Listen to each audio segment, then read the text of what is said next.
একটা মেয়ে, তার 2 বছরের মেয়ে, একটা মহিলা, একজন নারী তার 2 বছরের বাচ্চার সামনে তাকে হুমকি দেওয়া হচ্ছে, চমকানো হচ্ছে, শাসানো হচ্ছে, ধমকানো হচ্ছে। তার পাশে যে শুয়ে রয়েছে, তার পাশে আমি দেখছি তার 2 বছরের মেয়ে কাঁদছে। বিজেপির নেতারা চমকে গেছে যে এলাকায় বাড়িতে থাকতে পারবে না, বেরোতে পারবে না, 23 তারিখ ভোট দিতে পারবে না। অমিত শাহ আজ থেকে 4 দিন আগে তিনি বলেছেন তৃণমূলের লোকেরা 23 তারিখ বাড়ি থেকে বেরোবেন না। আরে এই বাংলার মাটি আর এই পশ্চিম মেদিনীপুরের মাটি বীর বিপ্লবীদের মাটি। গুজরাটি গুন্ডার কাছে বাংলা আত্মসমর্পণ করে না।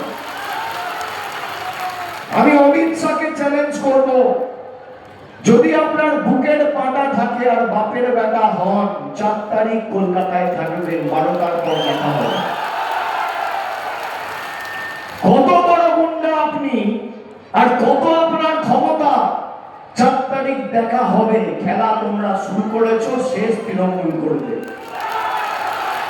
আর আমি কথা দিয়ে যাচ্ছি, আজকে কত তারিখ? 17 তারিখ। এই মাসে 13 দিন বাকি, আর মে মাসের 4 দিন, 21 দিন পর নির্বাচন কমিশন আর বিজেপি টাটা বাই বাই। আবার মমতা ব্যানার্জির সরকার চতুর্থবার হচ্ছে।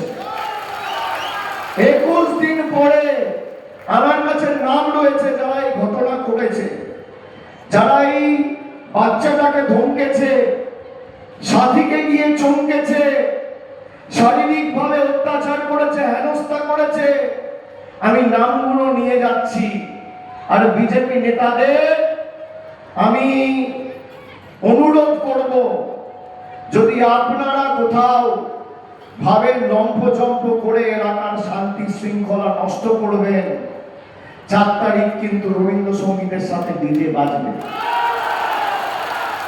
যারা করেছে এই ঘটনার সাথে যুক্ত, গিরিধারী মণ্ডল, অক্ষয় মণ্ডল, দেবব্রত মণ্ডল, একাদশী মাল, প্রসঞ্জিত ওঝা, বিশ্বজিৎ ওঝা, কানাই প্রামাণিক, নামগুলো নিয়ে গেলাম। 4 তারিখে মমতা ব্যানার্জির সরকার হবে। এদের ঘাড় ধরে যদি সাথীর পায়ে আর তার 2 বছরের মেয়ের পায়ে ফেলে যদি আমরা এদেরকে দিয়ে ক্ষমা না চাওয়াতে পারি, আমি এক বাপের বেটা না, আমার নাম অভিষেক বন্দ্যোপাধ্যায়।